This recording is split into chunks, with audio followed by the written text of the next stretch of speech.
अस्सलाम वालेकुम। आज की इस वीडियो में हम अल्काइंस को डिस्कस करेंगे, अल्काइंस की डिफरेंट प्रॉपर्टीज़ को डिस्कस करेंगे और देन उसके बाद कैसे अल्काइंस को हम प्रिपेयर कर सकते हैं और उनके जो डिफरेंट तरह के रिएक्शंस हैं वो भी आज की इस वीडियो का हिस्सा होंगे।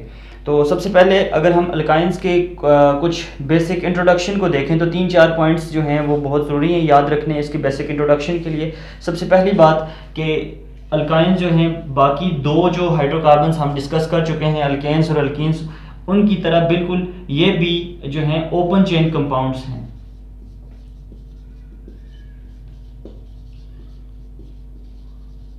और दूसरी बात जो इनके बारे में याद रखनी चाहिए कि ओपन चेन कंपाउंड्स के बाद ये हैं अनसैचुरेटेड हाइड्रोकार्बन्स। और तीसरी बात ये है कि इनका जनरल फार्मूला कौन सा है।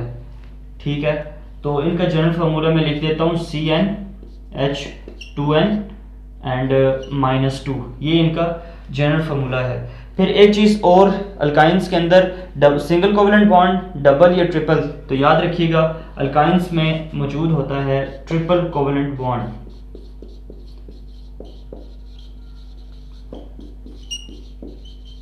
अच्छा, अगर मैं इसकी कोई एग्जांपल आपको बताऊं तो याद रखिएगा अल्काइंस के अंदर अल्कीन्स की निस्बत भी दो हाइड्रोजन्स लेस होते हैं। सपोज अगर मेरे पास कोई अल्कीन इस तरह थी ना C2H4, तो जो अल्काइन होगा उसमें दो हाइड्रोजन्स लेस होंगे। आपके सामने जनरल फार्मूला लिखा हुआ है, इसमें आप वैल्यू पुट करके आप ये चीज़ प्रूव भी कर सकते हैं। तो सबसे सिंपल जो मेरे पास अल्काइन है वो है इथाइन, C2H2 इसका फॉर्मूला है।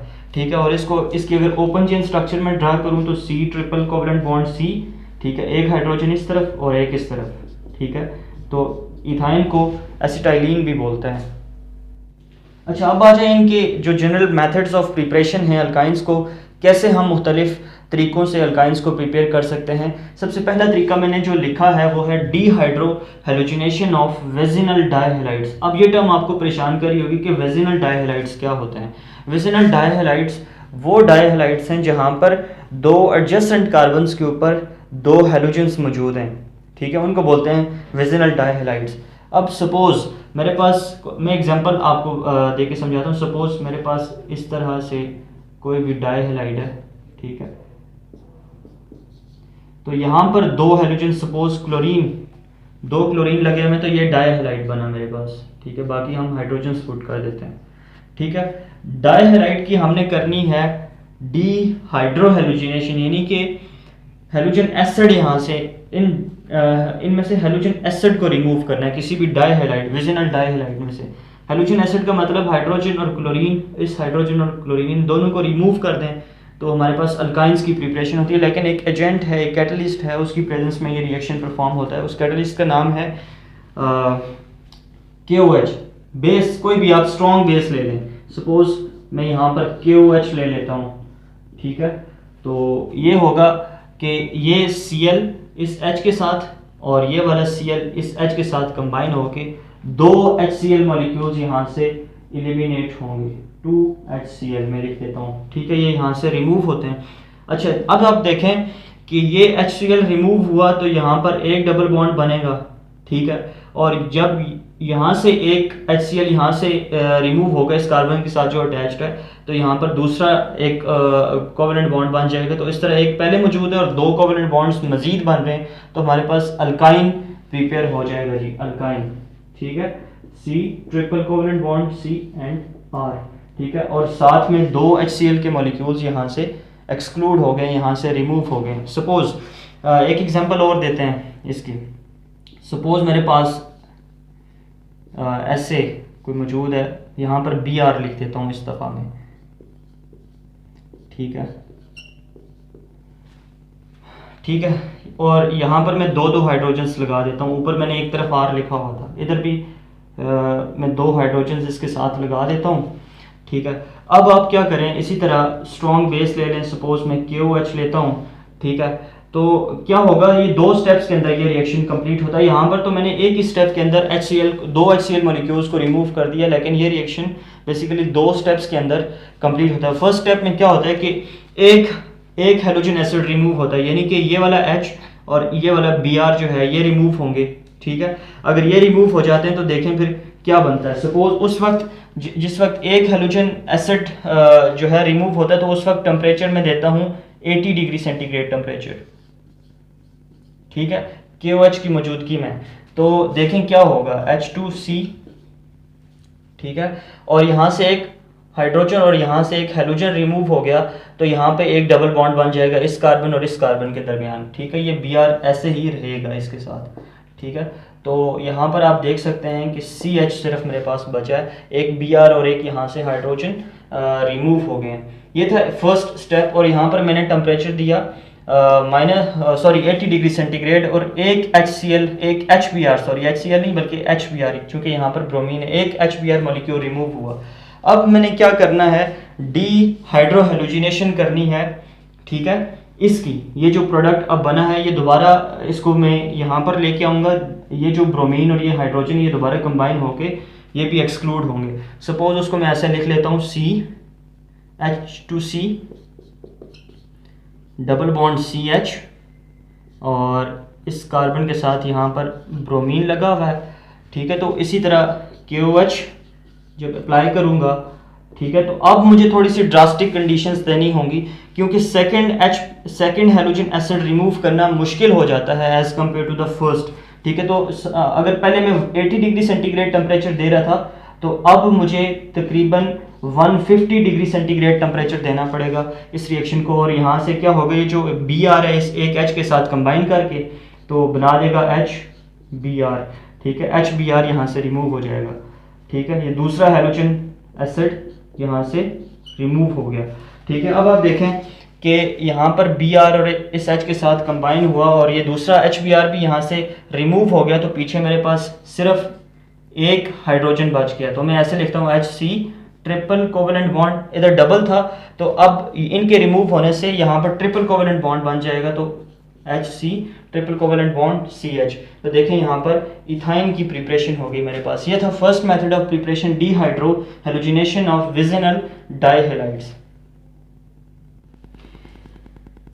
अच्छा, जो सेकंड मेथड ऑफ प्रिपरेशन है वो है डीहेलोजिनेशन ऑफ टेट्राहेलाइड्स, ठीक है। बहुत सिंपल, आई थिंक ये सबसे इजी मेथड है। आप क्या करें, डीहेलोजिनेशन करें।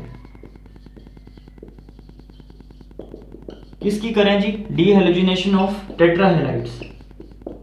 टेट्रा के नाम से ही पता चल जाता है कि आपके पास हेलाइड्स तो हैं लेकिन टेट्राहेलाइड्स हैं, ठीक है। उनकी करनी है आपने डीहेलोजिनेशन। सपोज मैं लिख देता हूँ, एग्जांपल बताता हूँ तो आपको समझ आ जाएगी। सपोज ये है, ठीक है, तो ऐसे जो है ना 4 हेलाइड्स मेरे पास कोई भी लगे हुए हैं, 4 हेलोजन्स जब लगे हों तो वो टेट्राहेलाइड होता है, ठीक है। ये 4 हेलोजन्स ब्रोमीन लगे हुए हैं, डिफरेंट भी हो सकते हैं, मैं यहाँ पर ब्रोमीन लिखता हूँ, ठीक है। ये बाकी इधर हाइड्रोजन्स पुट कर लेते हैं, ठीक है। ये मेरे पास कोई भी टेट्राहेलाइड है, इसकी करनी है डीहेलोजिनेशन, यानी कि जितने भी इसके अंदर हेलोजन आइटम्स हमें नज़र आ रहे हैं उन सबको हमने रिमूव करना है। ऐसा कोई एजेंट होना चाहिए हमारे पास, ये कोई कैटलिस्ट होना चाहिए।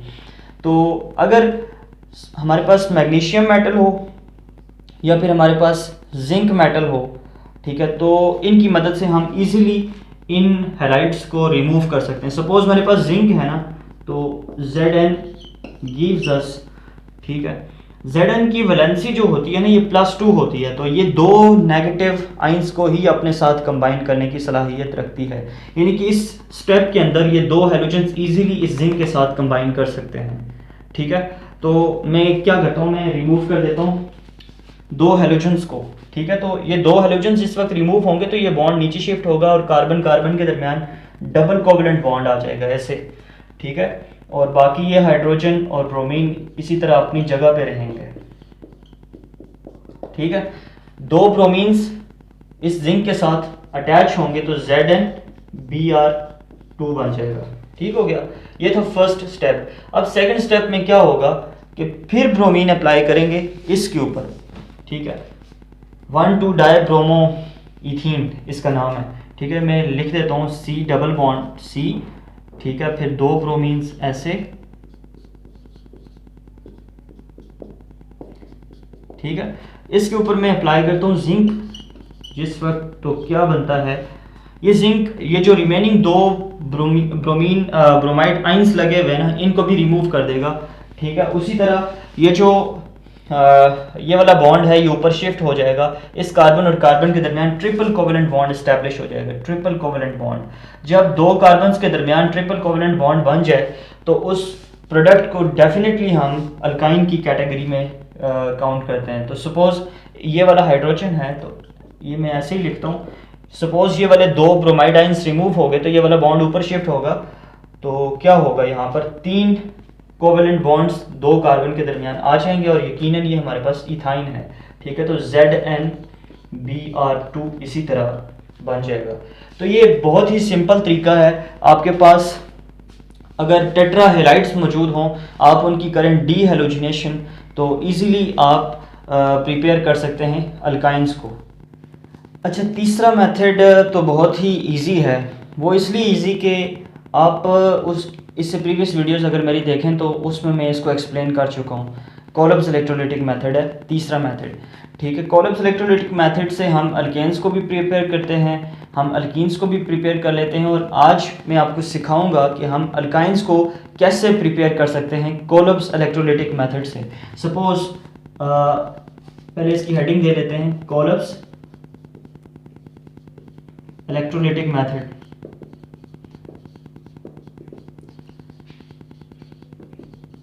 थोड़ा सा कॉम्प्लिकेटेड है बाकी दो मेथड्स की निस्बत, लेकिन इतना मुश्किल नहीं है। ठीक है, आपके पास कोई डाई कार्बोक्सिलिक एसिड का साल्ट मौजूद होना चाहिए। कोलब्स इलेक्ट्रोलाइटिक मेथड में हमारे पास कोई भी डाई कार्बोक्सिलिक एसिड का साल्ट, सपोज मैं पोटाशियम साल्ट लेता हूँ, पोटाशियम मैलिएट में ले लेता हूँ। ठीक है, इसके ऊपर नेगेटिव और इसके ऊपर पॉजिटिव। ठीक है, तो ये है जनाब पोटाशियम मैलिएट। ठीक है, तो ये ठीक है, ये पोटाशियम मैलिएट है। ठीक है, इसकी जिस वक्त होती है ना आयोनाइजेशन, ठीक है, आयोनाइजेशन, तो आयोनाइजेशन इलेक्ट्रोलाइटिक टैंक के अंदर होती है। आप क्या करते हैं, वाटर की प्रेजेंस में इसकी ब्रेकडाउन होती है। ठीक है, ये दो तरह के आइंस में कन्वर्ट होता है, इसका नाम है पोटाशियम मैलिएट। ये dicarboxylic unsaturated dicarboxylic acid salt है। अनसैचुरेटेड क्यों बोलता हूँ, क्योंकि यहाँ पर कार्बन कार्बन के दरमियान डबल कोवेलेंट बॉन्ड मौजूद है, इसलिए इसको मैं अनसैचुरेटेड डाइकार्बोक्सिलिक एसिड साल्ट कहता हूँ। ठीक है, इसकी जिस वक्त होगी आयोनाइजेशन, ठीक है, इसकी आयोनाइजेशन होने की वजह से ये दो तरह के आइंस के अंदर कन्वर्ट हो जाएगा। जो पहला आइन, एक पॉजिटिव आइन और दूसरा है negative ion. Suppose positive ion इस तरह का बनता है, C double bond O negative. ठीक है, ये O नेगेटिव, और दूसरा जो है, दूसरा हमारे पास एक पोटाशियम आइन ये वाला और एक पोटाशियम आइन ये वाला। ठीक है, दो पोटाशियम आइंस जिस वक्त सेपरेट होंगे तो 2K पॉजिटिव। ठीक है, इस तरह की कुछ एक पॉजिटिव आइन और एक नेगेटिव आइन, दो पॉजिटिव आइन और ये दो नेगेटिव आइंस हैं, बल्कि एक यहाँ पर नेगेटिव और ये एक यहाँ पे। ये इसकी हुई ionization, self ionization in the presence of water in the electrolytic tank. अब क्या होगा, ये दो तरह के आयन जो हमारे पास जनरेट हुए, एक नेगेटिव आइन और एक पॉजिटिव आइन। आपको पता होगा कि इलेक्ट्रोलाइटिक टैंक के अंदर एक एनोड होता है जिसके ऊपर पॉजिटिव चार्ज होता है, और दूसरा टर्मिनल कैथोड होता है जिसके ऊपर नेगेटिव चार्ज होता है। ठीक है, जो दो तरह की आइंस बनते हैं ना, उनमें जो पॉजिटिव आइन होता है, ठीक है, वो मूव करता है हमेशा कैथोड की तरफ, और जो नेगेटिव आइन होता है वो मूव करता है हमेशा एनोड की तरफ। ठीक है, एनोड पे भी कुछ रिएक्शंस होते हैं और कैथोड पे भी कुछ रिएक्शंस होते हैं। दोनों इलेक्ट्रोड्स के ऊपर कोई प्रोडक्ट्स बनते हैं। हम देखते हैं कि सबसे पहले कि एनोड के ऊपर कौन सा रिएक्शन परफॉर्म होता है। ठीक है, तो अगर हम एनोड के रिएक्शन को लिखें, एट एनोड, ठीक है, एनोड पे सपोज ये वाला नेगेटिव आइन, अब इसके ऊपर देखें ना, ये जो नेगेटिव आइन हमारे पास बना है इसके ऊपर ये नेगेटिव चार्ज है, तो ये स्पेसिफिकली एनोड की तरफ मूव करेगा। जिस वक्त ये एनोड की तरफ जाएगा तो क्या होगा, HC C double bond O, फिर यहाँ पर डबल बॉन्ड और C double bond O negative, और यहाँ पर भी O नेगेटिव। ठीक है, ये नेगेटिव आइन है। ये जाएगा जी एनोड के ऊपर। एनोड के ऊपर जाके ये क्या करेगा, एनोड के ऊपर जाके ये जो अपने दो नेगेटिव आइंस है ना, नेगेटिव चार्ज है, उसको ख़त्म करेगा, यानी कि 2 इलेक्ट्रॉन्स लूज कर देगा। तो यहाँ पर मैं लिखता हूँ -2e। -2e का मतलब कि ये जो 2 इलेक्ट्रॉन जो इसने 2 नेगेटिव चार्ज कैरी किए हुए थे, तो अब ये उनको रिलीज कर रहा है, उनको रिमूव कर रहा है, ठीक है, और खुद ये रेडिकल में कन्वर्ट हो जाएगा। ठीक है, देखें रेडिकल कैसे बनता है, HC फिर डबल बॉन्ड HC और इसी तरह C डबल बॉन्ड O और यहाँ पर भी C डबल बॉन्ड O। ठीक है, ये O और ये O। देखें यहाँ पर इसके ऊपर नेगेटिव चार्ज था, जब उसने ये वाला नेगेटिव चार्ज ख़त्म किया, एक इलेक्ट्रॉन लूज किया, तो यहाँ पर एक रेडिकल, और जब ये वाला इलेक्ट्रॉन रिमूव होगा तो यहाँ पर दूसरा रेडिकल। ठीक है, और साथ में 2 इलेक्ट्रॉन्स यहाँ से रिमूव हुए, अब ये रेडिकल्स में कन्वर्ट हो गया। ठीक है, रेडिकल्स में जिस वक्त ये कन्वर्ट हो जाता है, ठीक है, अभी इसका जो नेक्स्ट स्टेप है ना, नेक्स्ट स्टेप इसका, तो वो क्या है, ये वाला रेडिकल जो है इसकी होगी ब्रेक डाउन। ठीक है, ब्रेक डाउन या क्लीवेज आप इसको बोल लें, यहाँ से इसकी क्लीवेज और यहाँ से इसकी क्लीवेज, ये वाला बॉन्ड इधर शिफ्ट हो जाएगा और 2 कार्बन डाइऑक्साइड मॉलिक्यूल्स हमारे पास रिलीज हो जाएंगे। ये इसको मैं इसका जो प्रोडक्ट है यहाँ पर नीचे लिख देता हूँ। ठीक है, ये देखें एक बॉन्ड यहाँ पर ब्रेक हुआ, एक यहाँ पे ब्रेक हुआ। ठीक है, और ये वाला बॉन्ड इस तरफ शिफ्ट हो गया, तो HC पहले इधर डबल कोवेलेंट बॉन्ड था, ये देख लें यहाँ पर 2 बॉन्ड्स थे, अब 3 बॉन्ड्स बन जाएंगे क्योंकि ये वाले 2 बॉन्ड्स ब्रेक हो रहे हैं HC, और HC है ट्रिपल कोवेलेंट बॉन्ड। HC क्या होता है, ये बेसिकली इथाइन है जिसकी हमें ज़रूरत थी या जो अल्काइन हमने बनाना था। ठीक है, बाकी एक ये CO2 मॉलिक्यूल है और दूसरा ये CO2 मॉलिक्यूल है, इनको हम ऐसे ही लिख देते हैं 2CO2, यानी कि 2 कार्बन डाइऑक्साइड मॉलिक्यूल्स रिलीज होते हैं और एक हमारे पास इथाइन बनता है। ठीक है, ये था एनोड के ऊपर जो रिएक्शन होता है उसके नतीजे में हमारे पास इथाइन की फॉर्मेशन होती है। अच्छा, आप आ जाएं कैथोड के ऊपर क्या होता है। ठीक है, जिस तरह एनोड के ऊपर आपने देखा कि इथाइन प्रोड्यूस होती है, ठीक है, CH ट्रिपल बॉन्ड CH, तो कैथोड के ऊपर कुछ रिएक्शन जो है वो थोड़ा सा डिफरेंट है। सपोज आपको पता है कि इलेक्ट्रोलिटिक टैंक के अंदर जिस वक्त इलेक्ट्रोलाइसिस परफॉर्म हो रही होती है, तो वो ये रिएक्शन वाटर की प्रेजेंस में होता है, तो कैथोड के ऊपर बेसिकली वाटर की ब्रेक डाउन होती है। सपोज मेरे पास वाटर है 2H2O, ठीक है, इसकी ब्रेक डाउन होगी। ठीक है, ये 2 तरह के आयंस में कन्वर्ट हो जाता है, एक OH नेगेटिव, एक तो हाइड्रोक्सिल आयंस और दूसरे हाइड्रोजन आयंस प्रोड्यूस होते हैं जो आपस में कंबाइन होकर हाइड्रोजन गैस रिलीज करते हैं, हाइड्रोजन गैस बन जाता है। तो पहली बात कि कैथोड के ऊपर हाइड्रोजन गैस रिलीज होती है। अब ये जो 2 हाइड्रोक्सिल आयंस हमारे पास बने ना, ठीक है, 2 तरह के आयंस स्टार्ट में जनरेट हुए थे, एक नेगेटिव और एक पॉजिटिव। पॉजिटिव आयंस में पोटाशियम मौजूद था। ठीक है, 2 पोटाशियम आयंस थे, तो वो 2 potassium ions in 2 hydroxyl ions के साथ कंबाइन करके बेस बना देंगे। कैसे, 2K पॉजिटिव प्लस ये वाले 2 हाइड्रोक्सिल आयंस 2OH नेगेटिव। ठीक है, तो ये आपस में कंबाइन करके 2KOH बेस बना देते हैं। तो ये था जी सारा रिएक्शन कि कैसे हम कोलब्स इलेक्ट्रोलिटिक मेथड से प्रिपेयर करते हैं अल्काइंस को। ठीक है, तो उसके लिए हमें ज़रूरत होती है, मैं इसको थोड़ा सा ओवरव्यू इसका दे देता हूँ कि उसके लिए हमें कोलब्स इलेक्ट्रोलिटिक मेथड से अल्काइंस की प्रिपरेशन के लिए हमें किसकी ज़रूरत होती है। सबसे पहली बात ये याद रखिएगा कि अनसैचुरेटेड डाई कार्बोक्सिलिक एसिड्स का जो साल्ट है उसकी ज़रूरत होती है। जैसे कि हमने यहाँ पर पोटाशियम मैलेट यूज़ किया, उसकी करनी है हमने इलेक्ट्रोलाइसिस इलेक्ट्रोलिटिक टैंक के अंदर, जहाँ पर वाटर भी मौजूद होगा। इलेक्ट्रोलाइसिस के नतीजे में 2 तरह के आयंस जनरेट हो जाते हैं, एक नेगेटिव और दूसरा पॉजिटिव। ठीक है, अब क्या होता है कि 2 तरह के इलेक्ट्रोड्स मौजूद होते हैं इलेक्ट्रोलिटिक टैंक में। जो नेगेटिव आयंस हैं वो मूव करते हैं एनोड की तरफ। ठीक है, फ्री रेडिकल आयंस बनते हैं, फ्री रेडिकल्स बनते हैं, फ्री रेडिकल्स की ब्रेक डाउन होती है तो इथाइन हमारे पास या अल्काइंस बन जाते हैं। ठीक है, जबकि कैथोड के ऊपर डिफरेंट रिएक्शन परफॉर्म होता है, जो हमारे पास पॉजिटिव आयंस बने होते हैं वो कैथोड की तरफ मूव करते हैं। ठीक है, और वहाँ पर ये होता है कि वाटर की जो है ब्रेक डाउन हो गई होती है, ब्रेक डाउन के नतीजे में हमारे पास बनते हैं हाइड्रोक्सिल आयंस। ठीक है, तो वो जो पोटाशियम आयंस जो कैथोड की तरफ मूव किए थे वो इन हाइड्रोक्सिल आयंस के साथ कंबाइन करके दोबारा से बेस बना देते हैं। ये था कॉलम्स इलेक्ट्रोलिटिक मेथड से प्रिपेयर करना अल्काइंस को। फोर्थ नंबर पे प्रिपरेशन करनी है हमने अल्काइंस की या इथाइन की इंडस्ट्रियल स्केल के ऊपर।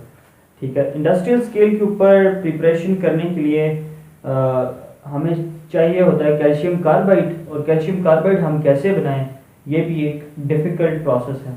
तो सबसे पहले हम देखते हैं कैल्शियम कार्बाइड हमारे पास कैसे बनता है। ठीक है, कैल्शियम कार्बाइड का फॉर्मूला ये होता है। ठीक है, ये है कैल्शियम कार्बाइड। ठीक है, इसको प्रिपेयर करना थोड़ा सा मुश्किल है क्योंकि हमें जो कंडीशंस चाहिए होती हैं वो बहुत ज़्यादा ड्रास्टिक कंडीशंस चाहिए होती हैं। ठीक है, तो हम लिख लेते हैं प्रिपरेशन ऑन फोर्थ नंबर पे, प्रिपरेशन ऑन इंडस्ट्रियल स्केल।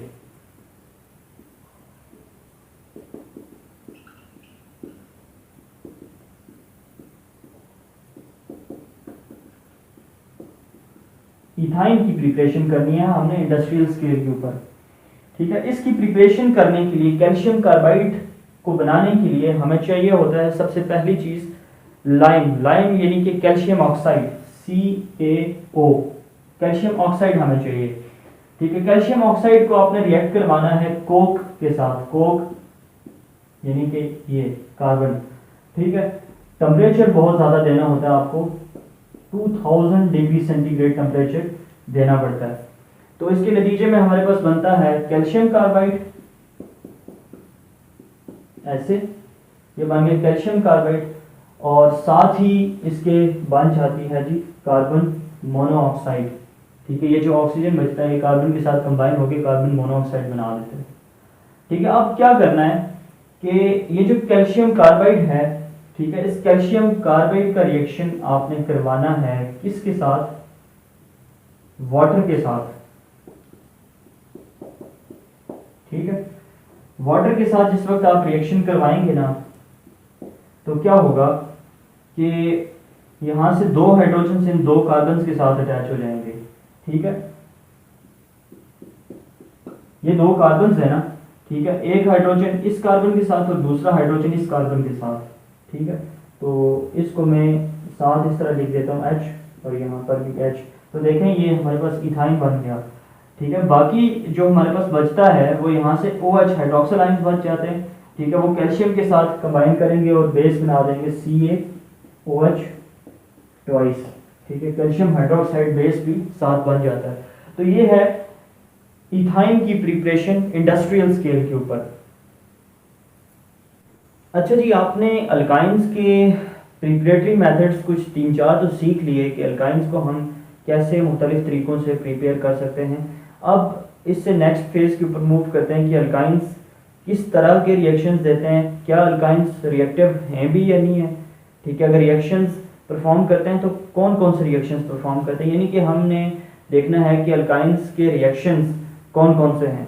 सबसे पहले इस टॉपिक को स्टार्ट करने से पहले हम इनकी रिएक्टिविटी चेक कर लेते हैं। ठीक है, अल्काइंस किस हद तक रिएक्टिव हैं। ठीक है, क्या ये अल्कीन्स की निस्बत ज़्यादा रिएक्टिव हैं भी या नहीं है। ठीक है, तो एक मैं हेडिंग दे देता हूँ, रिएक्टिविटी ऑफ अल्काइंस। ठीक है, अच्छा, सबसे पहले अल्काइंस की रिएक्टिविटी को देखने के लिए हमें इनकी स्ट्रक्चर के बारे में पता होना चाहिए। ठीक है, सपोज मेरे पास इस तरह से इथाइन मौजूद है। ठीक है, ये इथाइन है, सबसे कॉमन एग्जांपल मैं इथाइन ले रहा हूँ। आप देखें इन दो कार्बन्स के दरमियान, ठीक है, ट्रिपल कोवेलेंट बॉन्ड मौजूद है। अब ये ट्रिपल कोवेलेंट बॉन्ड जो है ये कैसे बना हुआ है, ये जो एक कोवेलेंट बॉन्ड है ये सिग्मा कोवेलेंट बॉन्ड है, और बाकी वाले ये जो दो बॉन्ड्स हैं, ठीक है, ये पाई बॉन्ड्स हैं।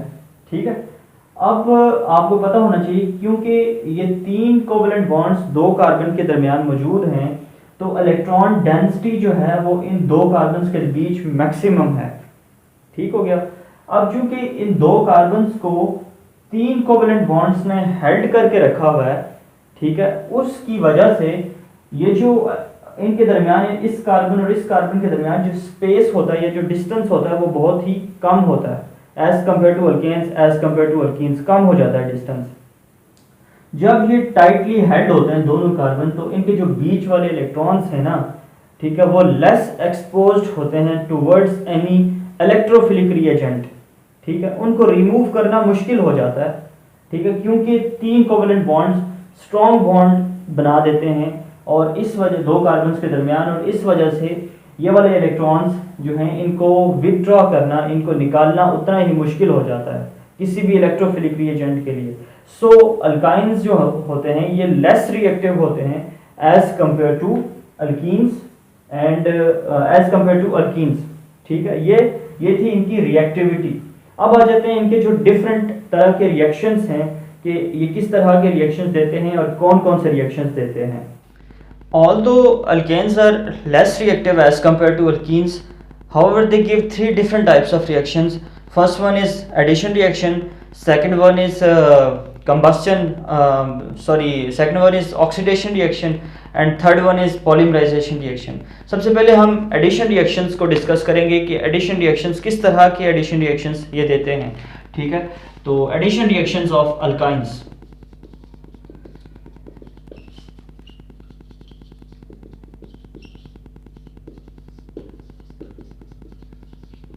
अच्छा जी, जो सबसे पहला एडिशन रिएक्शन अल्काइंस देते हैं वो है एडिशन ऑफ हाइड्रोजन। ठीक है, इसको हाइड्रोजनेशन रिएक्शन भी कहते हैं, एडिशन ऑफ H2।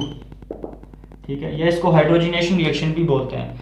ठीक है, आपको पता है कि हाइड्रोजनेशन रिएक्शन के लिए हमें जो कैटलिस्ट चाहिए होता है, निकल चाहिए होता है या प्लैटिनियम या प्लाडियम चाहिए होता है, तो हम यहाँ पर निकल कैटलिस्ट को यूज़ करेंगे और जो स्पेसिफिक कंडीशंस हैं वो प्रोवाइड करेंगे। लेकिन यहाँ पर एक बात याद रखिएगा कि अल्कीन्स में हमें सिर्फ एक मॉलिक्यूल ऐड करना पड़ता था। हाइड्रोजन की एडिशन करें या फिर उनकी हम हेलोजिनेशन करें तो एक मॉलिक्यूल ऐड कर सकते थे, लेकिन यहाँ पर जिस वक्त हम अल्काइंस की अल्काइंस के एडिशन रिएक्शंस परफॉर्म कर रहे होते हैं तो उस वक्त हमें एक मॉलिक्यूल की ज़रूरत नहीं होती बल्कि 2 मॉलिक्यूल्स ऐड होते हैं, क्योंकि अल्काइंस के ट्रिपल कोवेलेंट बॉन्ड को सिंगल कोवेलेंट बॉन्ड में कन्वर्ट करने के लिए हमें 2 मॉलिक्यूल्स यानी कि 2 बॉन्ड्स एक्सक्लूड करने पड़ते हैं, तो उसकी जगह हमें 2 मॉलिक्यूल्स भी इंटर करवाने पड़ते हैं।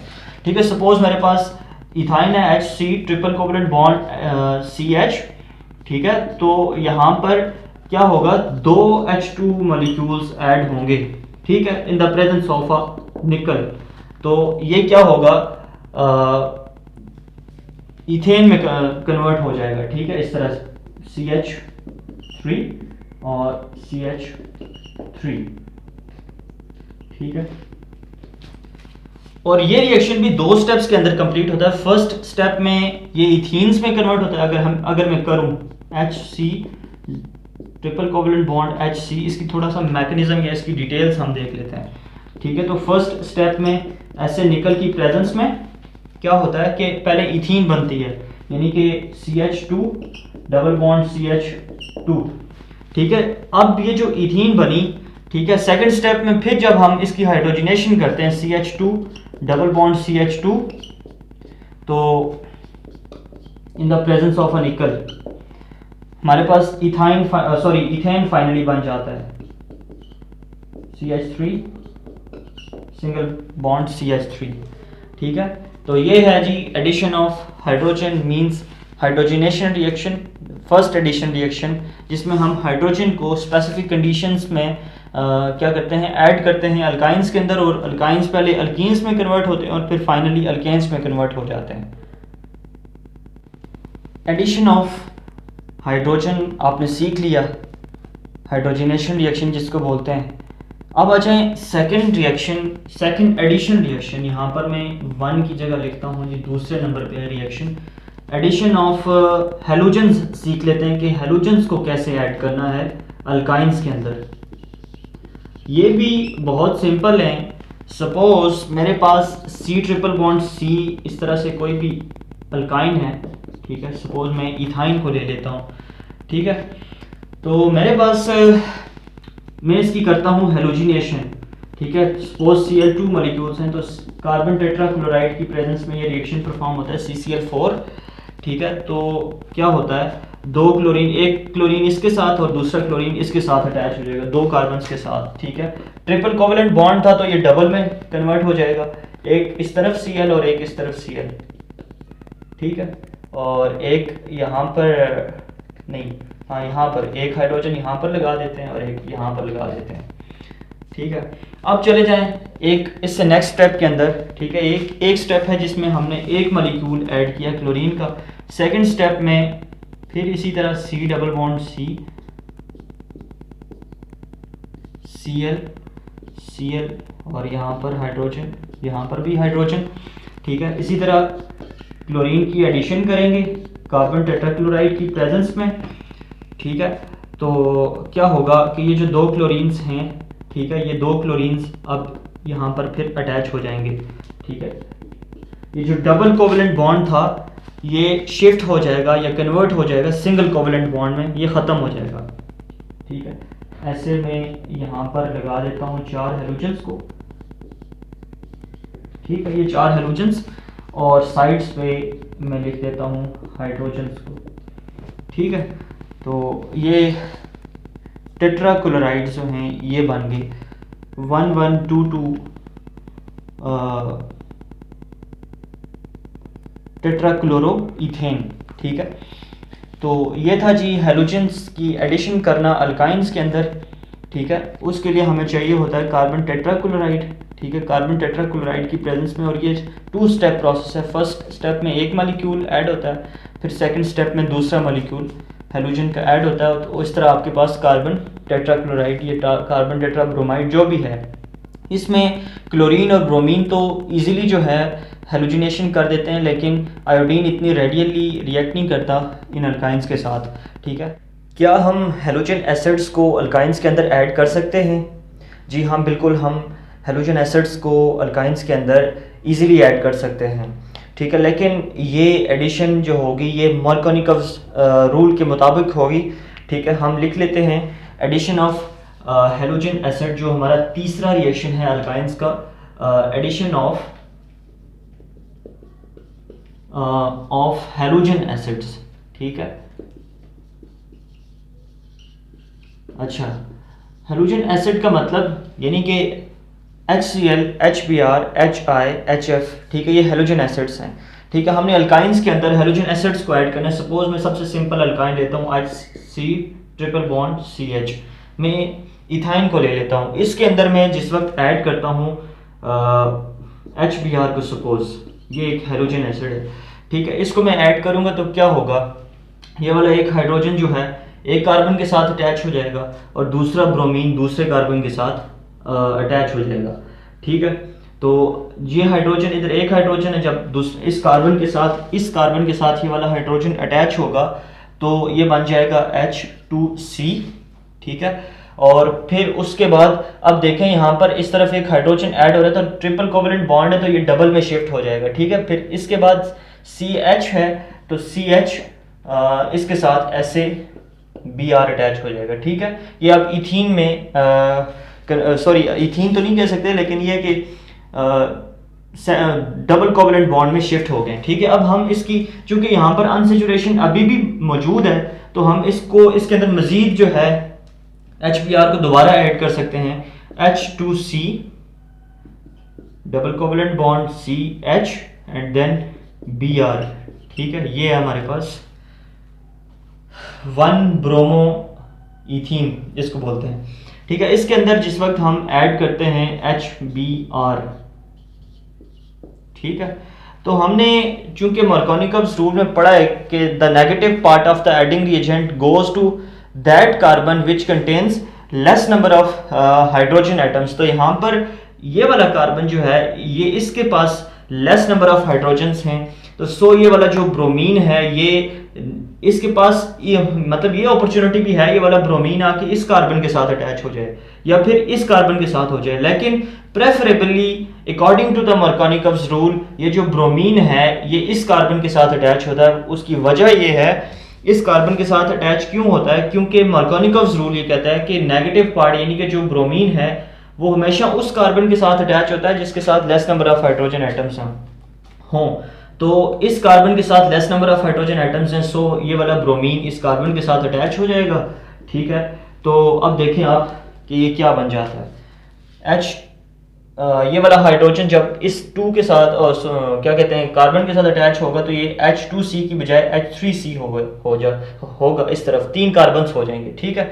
और ये देखें यहाँ पर डबल की जगह आप सिंगल कोवेलेंट बॉन्ड, ठीक है। और ऐसे अगर CH मौजूद था तो एक Br इस तरफ और एक इस तरफ, बल्कि इस हाइड्रोजन को भी मैं ऐसे लिख लेता हूँ,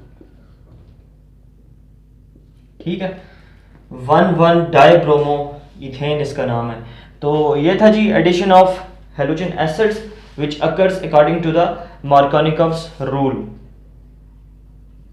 अच्छा जी, फोर्थ मेथड है जी addition of water in alkynes, ठीक है। वाटर जिस वक्त ऐड होता है तो ये भी थोड़ा सा इंटरेस्टिंग है, एडिशन ऑफ वाटर, तो इसको भी हम सीख लेते हैं। जो फोर्थ रिएक्शन है हमारा वो है एडिशन ऑफ वाटर, ठीक है।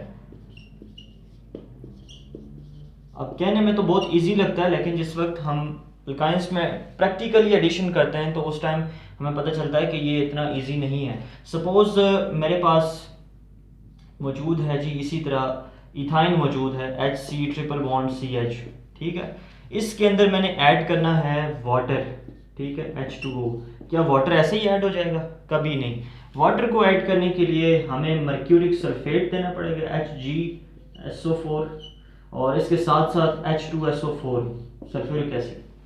ये दो जो हैं ये एसिड्स हमें प्रोवाइड करने पड़ेंगे एज अ कैटलिस्ट, और इस रिएक्शन का जो टेम्परेचर है वो 75 डिग्री सेंटीग्रेड पे हमें मेंटेन करना पड़ेगा, तब जाके ये रिएक्शन परफॉर्म होगा। अब आप देखें कि वाटर जो है इसका एक हाइड्रोजन यहाँ से, ये पता है क्या बनेगा, ये H2C, यानी कि एक हाइड्रोजन वाटर में से निकला और इस कार्बन के साथ अटैच हुआ तो H2C बना, ठीक है। जब एक हाइड्रोजन इसके साथ अटैच हो गया तो देन यहाँ पर ट्रिपल कोवेलेंट बॉन्ड नहीं रहेगा बल्कि डबल कोवेलेंट बॉन्ड आ जाएगा, तो मैं डबल कोवेलेंट बॉन्ड लिखता हूँ, ठीक है। अच्छा, अब इधर एक हाइड्रोजन यहाँ से निकल गया H पॉजिटिव आयन की फॉर्म में, और वो H पॉजिटिव आयन या वो हाइड्रोजन इस कार्बन के साथ अटैच हो गया, तो जो नेक्स्ट हाइड्रोक्सिल आयन है वो किसके साथ अटैच होगा? वो इस कार्बन के साथ होगा। तो ये कार्बन CH और इसके साथ OH ऐसे, बल्कि मैं OH को ऊपर लिख देता हूँ यहाँ पे, ठीक है। ये जो है ये विनाइल पार्ट है, H2C, ये CH2 डबल बॉन्ड CH, इसको हमेशा कहते हैं विनाइल, ठीक है। तो विनाइल के साथ हाइड्रोक्सिल ग्रुप अटैच है तो इसको ओवरऑल हम पढ़ते हैं विनाइल अल्कोहल, ठीक है। अब ये जो विनाइल अल्कोहल है ना, ये बहुत ही अनस्टेबल कंपाउंड है। विनाइल अल्कोहल ऐसे स्टेबल नहीं रहता, अनस्टेबल है। ये कन्वर्ट हो जाता है एल्डिहाइड्स के अंदर। एल्डिहाइड्स के अंदर कैसे कन्वर्ट होता है जरा देखिएगा, यहाँ पर देखें हाइड्रोजन लगा हुआ है, ठीक है। ये हाइड्रोजन क्या करेगा? ये हाइड्रोजन यहाँ से अपने इलेक्ट्रॉन शिफ्ट करेगा, ठीक है, इस ऑक्सीजन, क्योंकि ऑक्सीजन इलेक्ट्रोनेगेटिव है, ठीक है। और ये वाला ऑक्सीजन जब इसके पास एक्सेस ऑफ इलेक्ट्रॉन्स हो जाएंगे तो ये बॉन्ड नीचे ऐसे शिफ्ट कर देगा इस कार्बन के साथ, ठीक है। जब ये H पॉजिटिव आयन की फॉर्म में ये वाला हाइड्रोजन रिलीज हो रहा होगा, ठीक है, H पॉजिटिव आयन, तो ये as an H positive ion immediately इस कार्बन के साथ आके अटैच हो जाएगा, ठीक है। इस कार्बन के साथ जिस वक्त होगा, यहाँ पर देखें ना, ये जो हाइड्रोजन है इसने अपना एक इलेक्ट्रॉन दे दिया इस ऑक्सीजन को। क्यों दे दिया? क्योंकि ऑक्सीजन इलेक्ट्रोनेगेटिव है, वो इलेक्ट्रॉन्स को अपनी तरफ अट्रैक्ट करता है। इस बॉन्ड के अंदर जो हाइड्रोजन का इलेक्ट्रॉन था वो ऑक्सीजन ने ले लिया। अब हाइड्रोजन जो है वो एज अ पॉजिटिव आयन जो है हमारे पास बचा, अब वो हाइड्रोजन इस H2C के साथ कंबाइन करेगा और ये कन्वर्ट हो जाएगा H3C में, ठीक है, H3C, और देन यहाँ पर C डबल बॉन्ड, और ये जो ऑक्सीजन का कार्बन के साथ बॉन्ड है ये डबल कोवेलेंट बॉन्ड में शिफ्ट हो जाएगा और साथ में हाइड्रोजन ऐसे ही, ठीक है। तो हमारे पास क्या बना? इसको कहते हैं एसिटाल्डिहाइड, ठीक है। ये तो था एल्डिहाइड्स के लिए। अब देखना है कि जो बाकी अल्काइंस हैं क्या वो भी एल्डिहाइड्स बनाते हैं जब उनका रिएक्शन वाटर के साथ करवाया जाता है, या फिर कोई और प्रोडक्ट बनाते हैं। सपोज यहाँ पर मैंने इथाइन लिया था, सबसे सिंपल जो अल्काइन है हमारे पास उसकी मैंने आपको एग्जांपल दी थी। अगर हम इससे किसी अपर कंपाउंड को ले लें, अपर हाइड्रोकार्बन को ले लें, सपोज मैं लिखता हूँ H3C and C triple bond, sorry H3C C single bond, यहाँ पर इसके साथ सिंगल, और यहाँ पर ट्रिपल कोवेलेंट बॉन्ड, और यहाँ पर CH। ठीक है, अब जब इसमें 1 प्रोपाइन इसका नाम है, जब इसके अंदर मैं वाटर ऐड करता हूँ H2O, ठीक है, इन the presence of HgSO4 and H2SO4, ठीक है, तो अब देखते हैं कि अब क्या बनेगा। इसी तरह यहाँ से क्या होगा, यहाँ से हाइड्रोजन एक निकलेगा और इस कार्बन, इधर तो कैपेसिटी नहीं है हाइड्रोजन की अटैच होने की, इस कार्बन के साथ हाइड्रोजन अटैच हो जाएगा। ठीक है, जब इस कार्बन के साथ होगा और हाइड्रोक्सिल पार्ट जो होगा OH नेगेटिव वो इस कार्बन के साथ अटैच हो जाएगा, तो देखें क्या बनता है, H3C, उसके बाद सिंगल कोवेलेंट बॉन्ड, ठीक है, और इसके साथ इस कार्बन के साथ OH पार्ट अटैच हो गया। ठीक है, बल्कि इस OH को मैं ऊपर लिखता हूँ, थोड़ी सी मुझे आसानी होती है ऊपर लिखते हुए।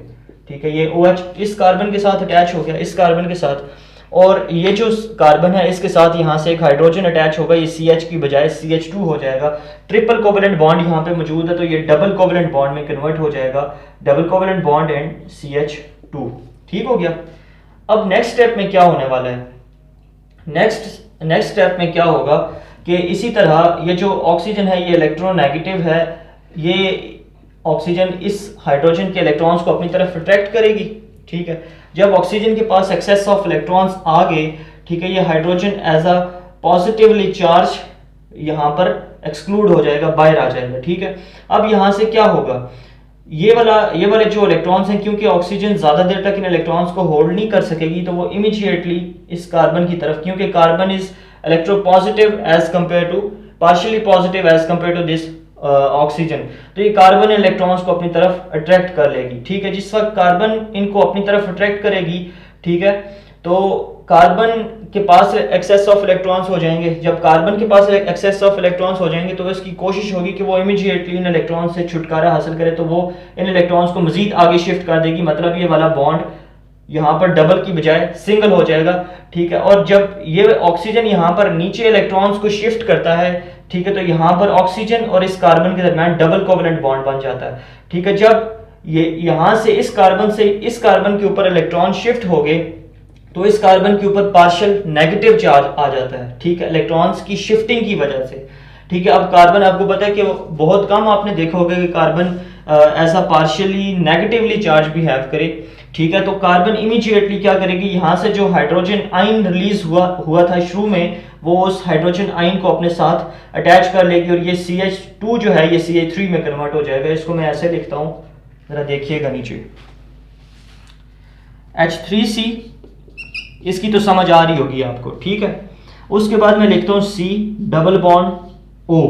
अब आप देखें C डबल बॉन्ड O मैंने क्यों लिखा, क्योंकि यहाँ से इलेक्ट्रॉन्स हाइड्रोजन के शिफ्ट हुए ऑक्सीजन पर, ऑक्सीजन ने बॉन्ड बना दिया, वो वाले इलेक्ट्रॉन्स एक्स्ट्रा इलेक्ट्रॉन्स ट्रांसफर कर दिए इस कार्बन को। जब कार्बन को इलेक्ट्रॉन मिले तो ऑक्सीजन और कार्बन के दरमियान डबल कोवेलेंट बॉन्ड एस्टैब्लिश हो गया यहाँ पर, और ये वाला जो हाइड्रोजन है एज अ पॉजिटिव आयन जो है रिलीज हो गया।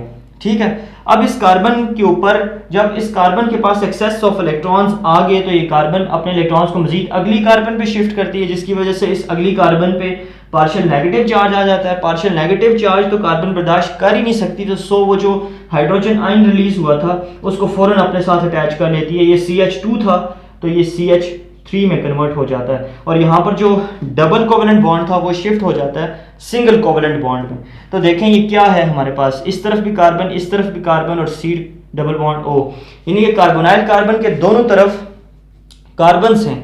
तो इससे हम क्या मतलब निकाल सकते हैं, इससे क्या नतीजा अखज़ कर सकते हैं कि अगर तो इथाइन मौजूद है, ठीक है, और उसकी हम हाइड्रेशन करते हैं, वाटर ऐड करते हैं इथाइन के अंदर, तो देन हमारे पास एल्डिहाइड्स बना करेंगे हमेशा। ये देखें जी, एल्डिहाइड, एसिटाल्डिहाइड बना। लेकिन अगर हम इथाइन से कोई अपर हाइड्रोकार्बन, कोई अपर अल्काइन लेते हैं जिसमें नंबर ऑफ कार्बन आइटम ज्यादा हैं, तो देन उसकी हाइड्रेशन करते वक्त हमारे पास एल्डिहाइड्स कभी नहीं बनते, बल्कि क्या बनते हैं, कीटोन्स बनते हैं।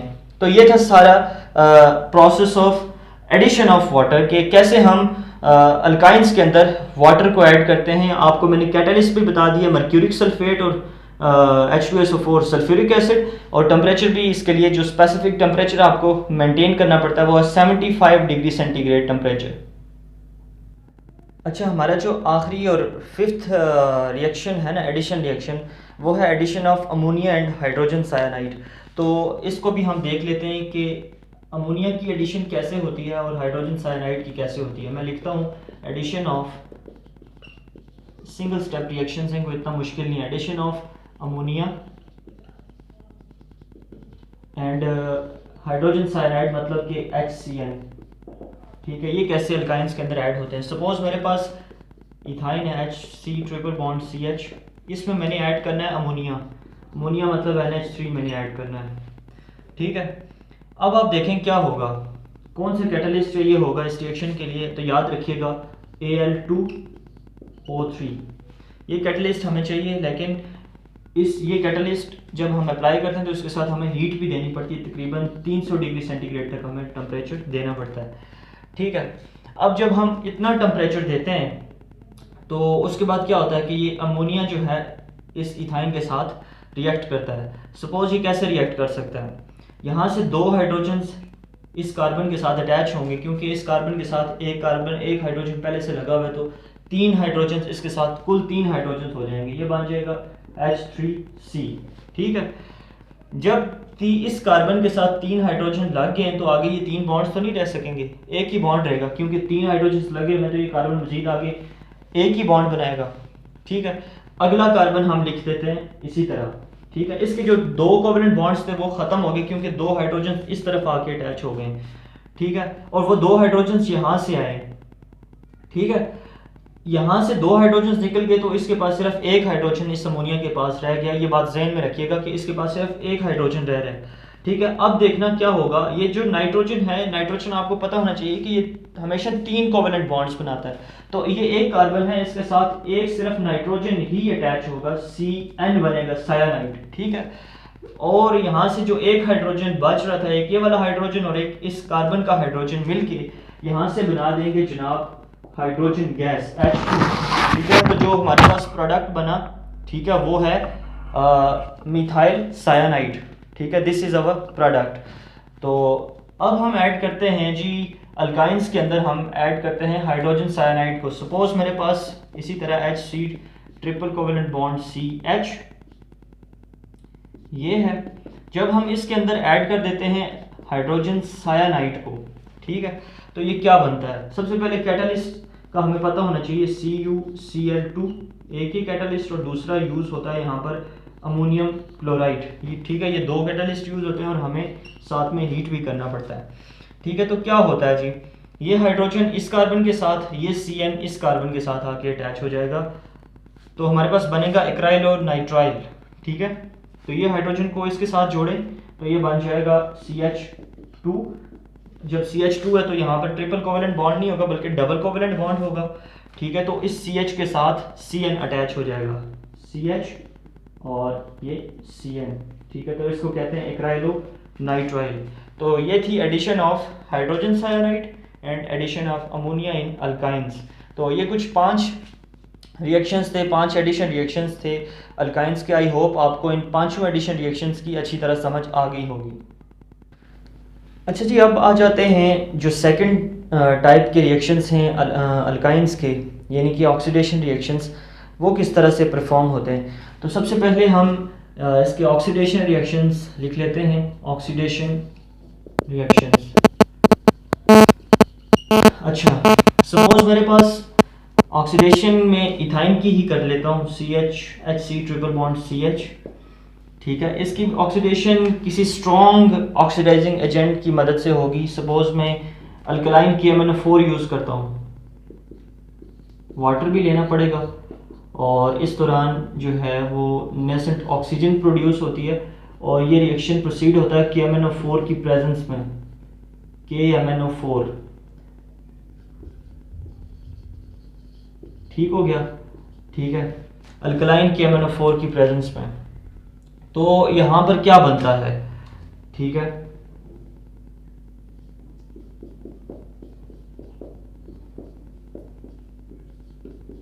जो सबसे पहला प्रोडक्ट हमारे पास बनता है वो है 1122 टेट्रा हाइड्रोक्सी इथेन। ठीक है, 1122 टेट्रा हाइड्रोक्सी इथेन जिस वक्त हमारे पास बन जाता है तो नेक्स्ट क्या होता है, थोड़ा सा नीचे करके लिख लेते हैं HCCH और 4 हाइड्रोक्सिल लगाने हैं इसके साथ। अच्छा, अब ये होगा कि वाटर मॉलिक्यूल्स, यहाँ से 2 वाटर मॉलिक्यूल्स रिमूव होंगे, ये OH और यहाँ से एक ये वाला H मिलके एक वाटर मॉलिक्यूल, और इसी तरह ये OH और यहाँ से एक हाइड्रोजन इसके साथ कंबाइन करके दूसरा वाटर मॉलिक्यूल, यानी कि 2 वाटर मॉलिक्यूल्स की होगी रिमूवल। तो मैं लिख लेता हूँ -2H2O। ठीक है, 2 वाटर मॉलिक्यूल जिस वक्त रिमूव हो गए तो हमारे पास क्या बनता है, ग्लाइऑक्सिल बन जाता है। ठीक है, ये जो प्रोडक्ट है इसको कहते हैं ग्लाइऑक्सिल। अब ग्लाइऑक्सिल जिस वक्त बन जाता है, इसकी अगर हम मजीद ऑक्सीडेशन करें KMnO4 की प्रेजेंस में ग्लाइऑक्सिल की, ठीक है, और साथ में क्योंकि नेसेंट ऑक्सीजन प्रोड्यूस होती है तो इसको भी लिख लेते हैं। ठीक है, KMnO4 हमने जिस वक्त फिर ग्लाइऑक्सिल पे अप्लाई किया तो इसका जो प्रोडक्ट बनता है इसको मैं लिख लेता हूँ नीचे। देखें जी क्या बनेगा,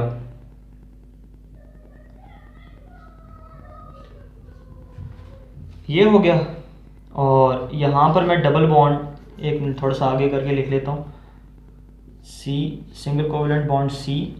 ठीक है, और इसके साथ मैं डबल कोवलेंट बॉन्ड O। ठीक है, और इस तरफ OH लगा देता हूँ। ठीक है, तो देखें कार्बन के 4 बॉन्ड्स पूरे हो रहे हैं, 1 2 3 4, 1 2 3 4। तो ये जो प्रोडक्ट है इसको कहते हैं ऑक्सैलिक एसिड। ठीक है, तो याद रखिएगा जिस वक्त हम ऑक्सीडेशन रिएक्शन करते हैं अल्काइंस के, तो हमारे पास जो फाइनल प्रोडक्ट है वो ऑक्सैलिक एसिड बनता है। ठीक है, इसका फॉर्मूला, इसकी स्ट्रक्चर मैंने आपके सामने लिख दिया है। ये था ऑक्सीडेशन रिएक्शन। अच्छा, इसके बाद जो रिएक्शन है वो है सिंपली कंबस्शन के। अल्काइंस की हम कंबस्शन कैसे कर सकते हैं, कंबस्शन का आपको मैं इससे पहले भी बता चुका हूँ कि जिस वक्त हम कंबस्शन करते हैं हाइड्रोकार्बन्स की, तो एट द एंड जो है हमारे पास कार्बन डाइऑक्साइड, वाटर और हीट रिलीज होते हैं। तो इनका भी सिंपली ऐसे ही होगा जिस वक्त हम कंबस्शन करेंगे। ठीक है, तो मतलब कि हम ऑक्सीजन की प्रेजेंस में इनको बर्न कर रहे होते हैं। ठीक है, तो क्या होता है कि हमारे पास कार्बन डाइऑक्साइड, उसके बाद वाटर और उसके बाद हीट जो है, हीट को मैं साथ या एनर्जी में लिख लेता हूँ। ठीक है, तो ये एक सिंपल सा रिएक्शन है कि कंप्लीटली जिस वक्त ये बर्न हो जाते हैं तो कार्बन डाइऑक्साइड, वाटर और साथ में कुछ हीट की फॉर्म में कुछ एनर्जी रिलीज होती है। ठीक है, तो ये रिएक्शन है बहुत इंपॉर्टेंट है क्योंकि इस रिएक्शन को हम कटिंग करने के लिए और वेल्डिंग प्रोसेस में यूज़ करते हैं। जो फ्लेम होता है ना ऑक्सीएसिटाइलिन का, उसको, ठीक है, वो फ्लेम जो है वो कटिंग करने के लिए भी यूज़ होता है और समटाइम्स वेल्डिंग के प्रोसेस में भी हम उस फ्लेम को यूज़ करते हैं। तो ये रिएक्शन जो है कंबस्शन का रिएक्शन, ये बहुत ही इंपॉर्टेंट रिएक्शन है अल्काइंस का। Now let us move towards the third type of reactions. I mean to say that polymerization reactions of alkynes. क्या अल्काइंस polymerization reactions परफॉर्म करते हैं? जी हाँ, बिल्कुल अल्काइंस polymerization reactions करते हैं, बिल्कुल अल्कीन्स की तरह। इनके प्रोडक्ट्स जो होते हैं या तो वो स्ट्रेट चेन कंपाउंड्स बनाएंगे, ठीक है, या फिर उनकी स्ट्रक्चर जो है वो साइक्लिक होगी। हम प्रैक्टिकली देख लेते हैं। ठीक है, सपोज हमारे पास जो सबसे पहली polymerization है वो है conversion of acetylene to divinyl acetyl, conversion of ethyne to divinyl acetylene. ठीक है, इथाइन को हमने कन्वर्ट करना है डाइविनाइल एसिटाइलिन में, divinyl acetylene in the presence of a catalyst. ये एक पॉलीमराइजेशन रिएक्शन है जिसमें हम इथाइन को पॉलीमराइज करते हैं और उसको कन्वर्ट करते हैं डाइविनाइल एसिटाइलिन के अंदर। ठीक है, अब आप देखें ये पॉलीमराइजेशन, सबसे पहला क्वेश्चन तो ये बनता है कि पॉलीमराइजेशन क्या होता है। Polymerization reaction is that process in which different monomers repeat themselves, same or different monomers repeat themselves and form a hydrocarbon that has a huge molecular weight, and such type of hydrocarbon is called a polymer that is formed by the repetition of monomers, and the process is known as polymerization process. ठीक है, तो suppose मैं सबसे पहले ethyne को ले लेता हूँ, ठीक है, इथाइन की ही हम पोलीमराइजेशन करते हैं, ठीक है, क्योंकि हमने इथाइन को ही डाइविनाइल एसिटाइलिन में कन्वर्ट करना है। इथाइन का डाइविनाइल एसिटाइलिन में कन्वर्ट होना पोलीमराइजेशन की एक एग्जांपल है, ठीक है। सपोज मैं इथाइन एक मैंने लिख दिया, अब मैं दूसरा इथाइन लिखता हूँ HC ट्रिपल बॉन्ड CH, ठीक हो गया जी। अब ये रिएक्शन जो है कैटलिस्ट की प्रेजेंस में प्रोसीड होता है, तो कैटलिस्ट है CuCl2 क्यूप्रिक क्लोराइड और उसके बाद अमोनियम क्लोराइड NH4Cl, ठीक है, ये कैटलिस्ट है, ठीक है। तो क्या होगा, ये वाला इस इथाइन के वाला हाइड्रोजन के साथ, तो मेरे पास यहाँ पर ये बन जाएगा H2C, ये ट्रिपल कोवेलेंट बॉन्ड था तो ये शिफ्ट हो जाएगा डबल कोवेलेंट बॉन्ड में, ठीक है, और ये वाला CH बिल्कुल इसी तरह लिखूंगा, ठीक है। अब यहाँ पर तो हाइड्रोजन रहा नहीं, अब इस कार्बन की अटैचमेंट होगी इस कार्बन के साथ, ठीक है, तो यहाँ पर मैं ऐसे लिख देता हूँ अटैचमेंट। आगे देखें मजीद जो है 3 कोवेलेंट बॉन्ड्स हैं, तो मैं 3 कोवेलेंट बॉन्ड्स लिख देता हूँ, ठीक है, और उसके बाद CH है इसी तरह, ठीक हो गया। तो ये हुआ विनाइल और ये हुआ एसिटाइलिन, इस पूरे को बोलते हैं विनाइल एसिटाइलिन, ठीक है।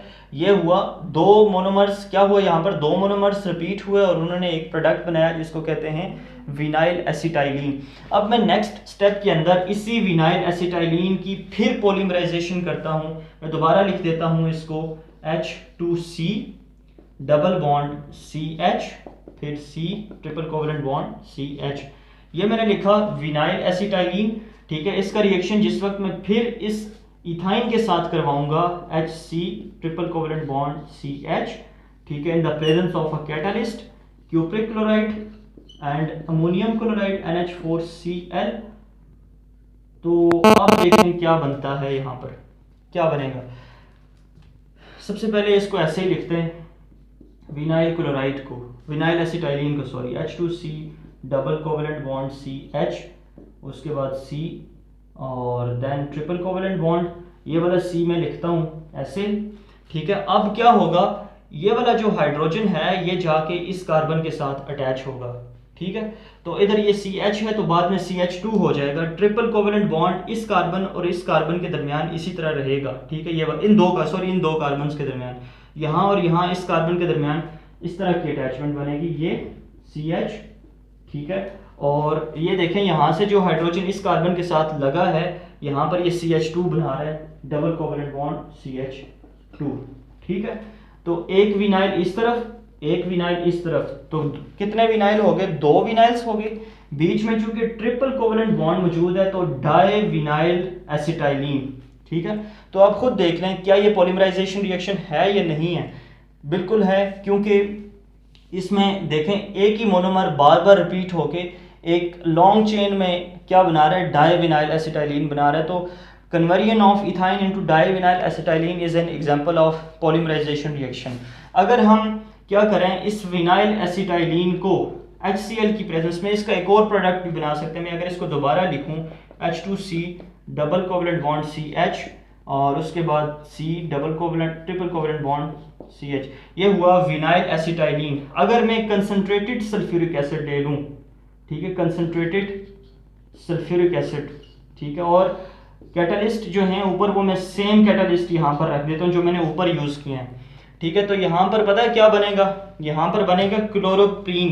क्लोरोप्रीन एक प्रोडक्ट है, वो बन जाएगा। ये क्लोरीन जाके कहाँ पे अटैच होगा, इस कार्बन के साथ, ठीक है, और ये वाला जो हाइड्रोजन है इस कार्बन के साथ अटैच होगा। तो देखें क्या बनेगा, H2C और डबल बॉन्ड CH, और ये वाला जो कार्बन है इसके साथ मैं अटैच कर देता हूँ क्लोरीन को, ठीक है, और इस कार्बन के साथ ये वाला हाइड्रोजन अटैच कर देता हूँ और यहाँ पर डबल कोवेलेंट बॉन्ड आ जाएगा, ठीक हो गया। इसको बोलते हैं क्लोरोप्रीन, ठीक है। अब क्लोरोप्रीन जो है ये अनस्टेबल होता है तो ये एक न्यू प्रोडक्ट में कन्वर्ट हो जाता है इसका नाम है, मैं ऐसे सिंपली लिख देता हूँ, पूरा फार्मूला लिखने की जरूरत नहीं। Chloroprene is converted into a neoprene. अब आप पूछेंगे ये क्या होता है न्यूप्रीन? तो जनाब न्यूप्रीन जो है ना, सिंथेटिक रबर जो आप यूज़ करते हैं, सिंथेटिक रबर, वो बेसिकली न्यूप्रीन होती है। ठीक है, it is the product of a polymerisation of ethyne. ठीक है, तो ये था, this was all about polymerisation of ethyne and how ethyne is converted into divinyl acetylene, into chloroprene and into neoprene. अच्छा जी, अब आ जाएं पॉलीमराइजेशन की सेकंड टाइप के ऊपर, जिसमें हमने इथाइन को कन्वर्ट करना है, किसके अंदर कन्वर्ट करना है? बेंजीन के अंदर। ठीक है, क्या ये पॉसिबल है कि हम इथाइन को बेंजीन के अंदर कन्वर्ट कर सकते हैं? जी हाँ, बिल्कुल। बेंजीन की ये स्ट्रक्चर होती है, अल्टरनेट डबल और सिंगल कोवेलेंट बॉन्ड्स होते हैं बेंजीन की स्ट्रक्चर में। या फिर हम इसको ऐसे भी लिखते हैं, ऐसे। ठीक है, हमने कन्वर्ट करना है इन 3 इथाइन मॉलिक्यूल्स को बेंजीन के अंदर। ये कब पॉसिबल है अल्टरनेट डबल और सिंगल कोवेलेंट बॉन्ड्स बनाना? जब ये वाला बॉन्ड, एक बॉन्ड उठ के इस कार्बन के साथ अटैचमेंट बना ले, ये दूसरे वाला बॉन्ड उठ के इस कार्बन के साथ अटैचमेंट बना ले, और तीसरे वाला बॉन्ड उठ के इस कार्बन के साथ अटैचमेंट बना ले। ठीक है, ये अटैचमेंट्स, ये बॉन्ड्स कब बन सकते हैं? जिस वक्त आप इन इथाइन मॉलिक्यूल्स को पास करेंगे, पता है किससे? कॉपर ट्यूब से 300 डिग्री सेंटीग्रेड टेम्परेचर पे। तो देन ये होगा कि ये बॉन्ड्स आपस में अटैचमेंट बना लेंगे और आपके पास इस तरह से अल्टरनेट डबल और सिंगल कोवेलेंट बॉन्ड्स बन जाएंगे, यानी कि बेंजीन की स्ट्रक्चर बन जाएगी। ठीक है, ये सेकंड पॉलीमराइजेशन रिएक्शन था, क्योंकि इसमें भी 3 इथाइन मॉलिक्यूल्स आपस में बार बार रिपीट होके आप बेंजीन की स्ट्रक्चर बना रहे हैं, बेंजीन का मॉलिक्यूल बना रहे हैं। So this was all about alkynes, and if you have watched my video completely, then thank you so much for watching me and for your appreciation and for your love. And if you have any questions about today's topic, then I am here to explain your each and every question, your every confusion. And secondly, if you have not subscribed my YouTube channel, then please subscribe it, because by subscribing me you are helping me in building my YouTube community. Inshallah, we will meet soon in some next interesting video, and please remember me in your prayers. Thank you so much. Allah Hafiz. Wassalam.